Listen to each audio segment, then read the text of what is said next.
সেই হয়তো বাবা যে তার সন্তান আসছে শুনেও খুশি হয়নি। সে আমাকে রিকোয়েস্ট করেছে যেন আমি অ্যাবর্শন করে ফেলি। আমি রাজি হচ্ছিলাম না। তার কল আসায় সে চলে গেল দ্রুত। বলে গেল 2 দিন পর দেখা করবে। আমি জানি বাচ্চাটার জন্য হলে সে আমাকে অস্বীকার করতে পারবে না। সে আজ সব জেনে গেছে। আমি যে ছলনা করে তার সাথে প্রতারণা করছি সব জেনে গেছে। কফি শপে বসেছিলাম, সেও এসেছিল। আমার ভীষণ বমি পাচ্ছিল। আমি উঠে ওয়াশরুমের দিকে এগোতেই আমার ফোনে সেই বান্ধবী মেসেজ পাঠিয়েছিল সব কিছু ঠিকঠাক আছে কিনা জানার জন্য। তার সন্দেহ হওয়ার কারণ, সে সব মেসেজ চেক করেছে, সে সব জেনে গেছে। আমাকে নিয়ে সোজা আমাদের বাসায় এসেছে। তার রাগে সামনে আমি দাঁড়াতে পারছিলাম না। তার এই রূপের সাথে আমি পরিচিত নই। বাবা মা সব কিছু জেনে বোবা হয়ে গেছে। কথাও বলতে পারছে না। আমি মাথা নিচু করে দাঁড়িয়েছিলাম। সে বলে দিয়ে গেছে সে আমার দায়িত্ব নিবে না, আর না নেবে আমার গর্ভের সন্তানের দায়িত্ব।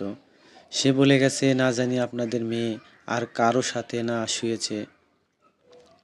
আমার মতো মেয়েকে নাকি বিয়ে করা যায় না। আমার গর্ভের সন্তানকেও সে অস্বীকার করেছে। আমাকে নিয়ে নাকি সমাজে চলা যাবে না। সত্যিই তো, আমার মতো নষ্টা মেয়েকে নিয়ে কি সংসার হয়? সেই রাতে বাবা স্ট্রোক করেছে। অনেক কষ্টে বাবাকে বাঁচানো গিয়েছে।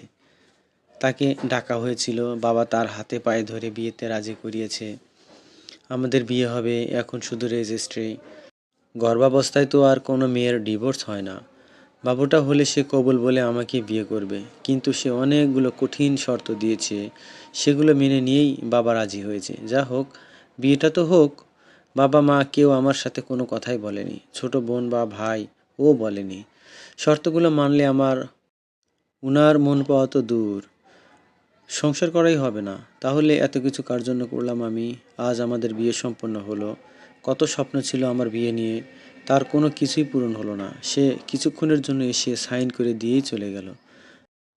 আমরা কেউ কবুল বললাম না, কেউ আলহামদুলিল্লাহ বলল না, কেউ আমাদের জন্য দোয়াও করলো না। ছোট বোন বলেছে আমরা নাকি অন্য জায়গায় গিয়ে থাকবো। আমার সাথে নাকি মা থাকবে, ওরা কেউ থাকবে না। আমাকে এক রুম ভাড়া করে রাখবে। সে সাইন করেই চলে গেল। যাওয়ার আগে বলে গেল সে সবচাইতে খুশি হতো যদি বাচ্চাটাকে অ্যাবর্শন করতাম আমি।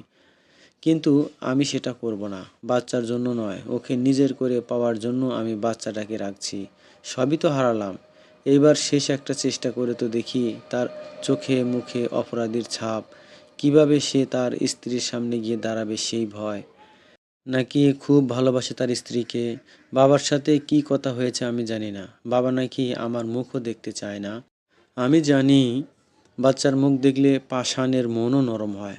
এখন যত তাড়াতাড়ি সম্ভব বাচ্চাটা হলেই ভালো। তার মনও পরিবর্তন হবে।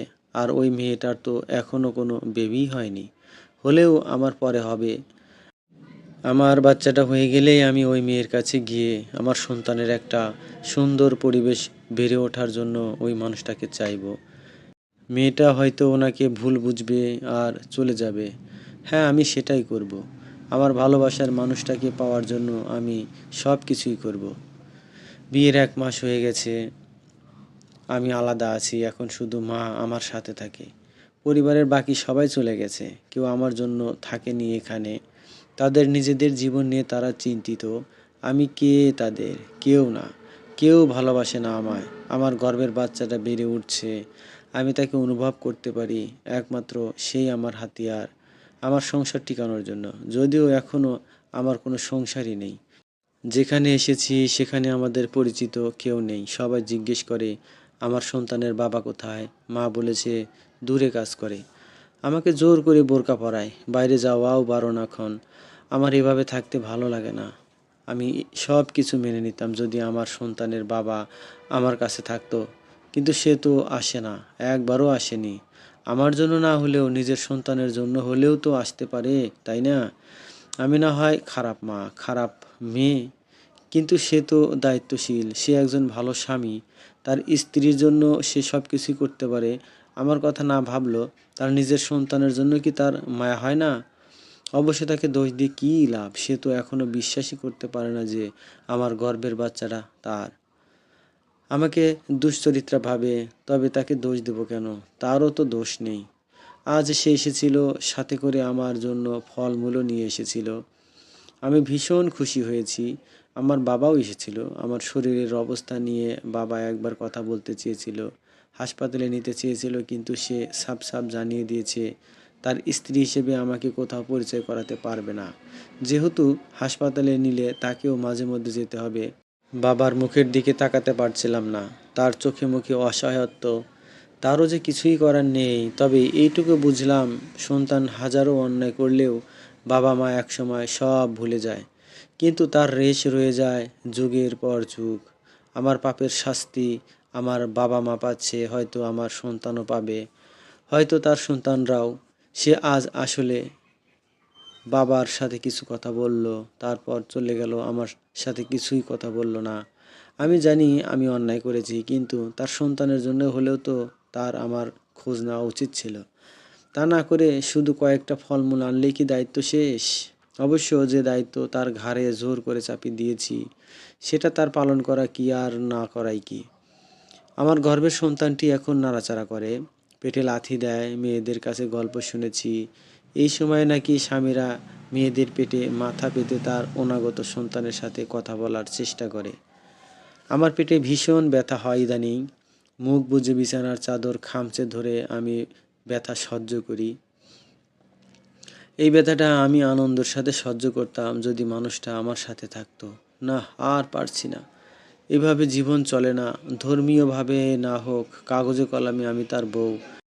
আর আমার সবচেয়ে বড় হাতিয়ার আমার গর্ভের সন্তান।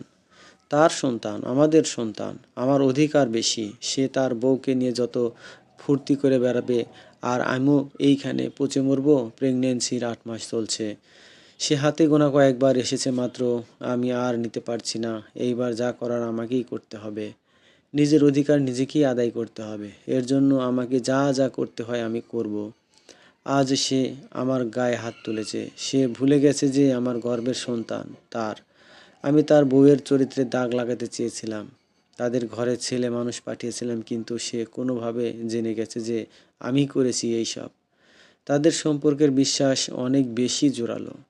সে আজ আমাকে কঠিন কঠিন কিছু কথা বলেছে। আমি তার এই রূপের সাথে পরিচিত ছিলাম না। সে বলেছে আমার গর্ভে যদি মেয়ে সন্তান থাকে, আর সেই মেয়ের সংসারও যদি আমার মতোই কোনো কালনাগিনী এসে ভেঙে দিয়ে যায়, তাহলে আমার কেমন লাগবে? আমার ভীষণ ভয় হচ্ছে। আল্লাহর কাছে আকুল আবেদন করছি আমার যেন ছেলে সন্তান হয়।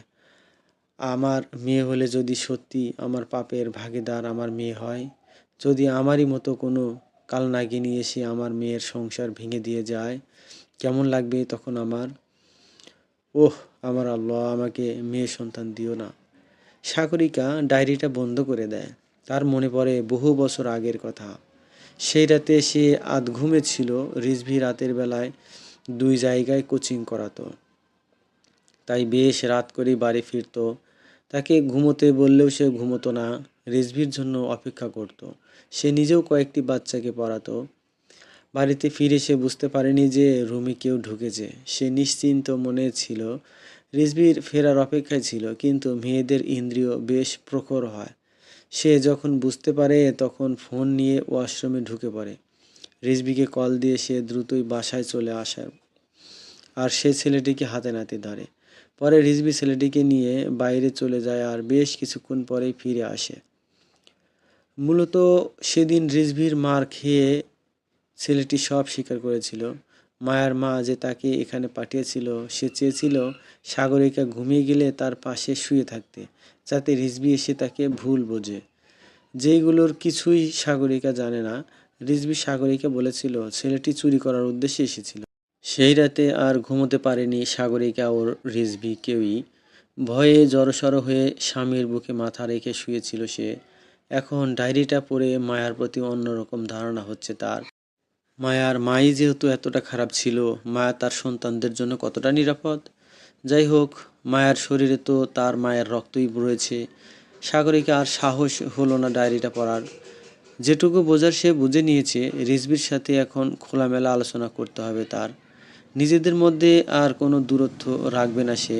বাইরের একটা মানুষের জন্য সে কেন নিজের সংসারটাকে উপেক্ষা করবে? সে ঠিক করলো আজই সে মায়া আর রিজভীকে তাদের চিঠিগুলো দিয়ে দিবে। অন্যের আমানত তাদের কাছে বুঝিয়ে না দেওয়া পর্যন্ত তার শান্তি নেই। খাবার টেবিলে পিন পতন নীরবতা। আজ আমি সবার সাথে খাচ্ছি, কেমন একটা অস্বস্তি লাগছে। সবাই নিজেদের মতো খাচ্ছে। আম্মার কড়া নির্দেশ, খাবার মুখে নিয়ে কেউ কোনো কথা বলতে পারবে না। খাবার শেষ করে সর্বপ্রথম আম্মাই বলল, মায়া, তুমি ভবিষ্যতে ডাক্তার হতে চাও? আমি অবাক হয়ে গেলাম, উনি আমার কথা কিভাবে জানেন? তবুও নিজেকে সামলে নিয়ে বললাম, হ্যাঁ হ্যাঁ আম্মা। তাহলে তুমি বলছো না কেন যে তোমার আলাদা প্রাইভেট বা কোচিং লাগবে?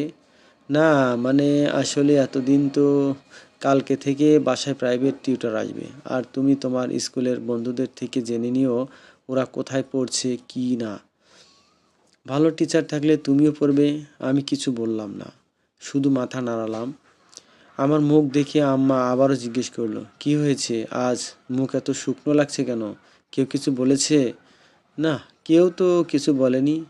মায়া, তুমি আর তোমার বাবা একটু পর আমার রুমে এসো, তোমাদের সাথে কথা আছে। আমি আর বাবা হতভম্ব হয়ে গেলাম। কি বলবে আম্মা? আমাকে কি বের করে দিবে? চলে যেতে বলবে? আমি তো যেতে চাই না, এখানেই থাকতে চাই আমার বাবার সাথে, ভাই বোনদের সাথে। ছল ছল চোখে আমি খাবার ঘর থেকে চলে এলাম। কিছুক্ষণ পর আম্মার ঘরের সামনে গেলাম। এই ঘরে এর আগে আসিনি আমি। দরজায় নক করতেই ভিতর থেকে উত্তর এলো, এসো মায়া। আমি ভেতরে প্রবেশ করতেই দেখলাম বাবা আর আম্মা দুজনেই খাটে বসে আছে। আমি যেতেই আম্মা উঠে এসে আমার হাতে একটা চিঠি ধরিয়ে দিল। আমি বাবার হাতের দিকে লক্ষ্য করলে দেখলাম বাবার হাতেও একই রকম চিঠি। আমি কিছু বুঝলাম না, আম্মার দিকে তাকালাম। আম্মা বোধহয় আমার প্রশ্ন বুঝলো। আমাকে বলল, তোমার মায়ের ডায়েরিটা আমি পড়েছি, শেষ হয়নি। তোমার মা, তোমার বাবা আর তোমাকে এই চিঠি দুটো দিতে বলেছে, দিয়ে দিলাম। এখন আমি দায়মুক্ত। আম্মা একটু দম নিলেন, তারপর বললেন, দেখো মায়া, তোমার এখানে আগমনটা অনেকটা উড়ে এসে জুড়ে বসার মতো। তোমার মা আমাদের সাথে কি করেছে আমি তোমাকে বলবো না, সেটা তুমি নিজেই একসময় জানবে। কিন্তু আমি ভাবছি তোমার এখানে থাকা নিয়ে। তোমার বাবা আমাদের কিছু না জানিয়েই তোমাকে এখানে এনে রেখেছে। আমাদের পক্ষে তোমাকে মেনে নিতে সময় লাগবে, আশা করি তুমি বুঝতে পারছো। হুম, আমি বুঝেছি আম্মা। বেশ ভালো, এখন যাও, পড়তে বসো। আমি মাথা নিচু করে চলে আসলাম আমার রুমে। দুরু দুরু বুকে খুলতে লাগলাম চিঠিটি। আমার ভয় হচ্ছে, আমার মায়ের লেখা শেষ চিঠি আমার জন্য। কি আছে ওই চিঠিতে? খুব ইচ্ছে হচ্ছে পড়ার, আবারও ভয়ও হচ্ছে, যদি মাকে ভুল বুঝি সত্যি সত্যি।